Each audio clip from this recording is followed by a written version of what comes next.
সামনে রেখে রাজনীতির অঙ্গনে আটঘাট বেঁধে নেমেছেন অভিনেতা থালাপতি বিজয়। গেল বৃহস্পতিবার মাদুরাইয়ের বিস্তীর্ণ মাঠে নিজ দলের দ্বিতীয় রাজ্য সম্মেলনে 15 লাখ মানুষের সমাবেশে দিয়েছেন এক ঝড়ো বার্তা। জানান, ফ্যাসিবাদী বিজেপির বিরুদ্ধে তাদের লড়াই শুরু।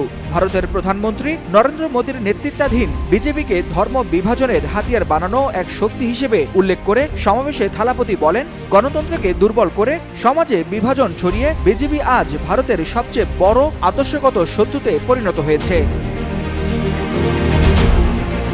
ওই সমাবেশে তিনি কিছু রাজনৈতিক উদ্দেশ্য ও প্রতীকী বার্তা দিয়েছেন।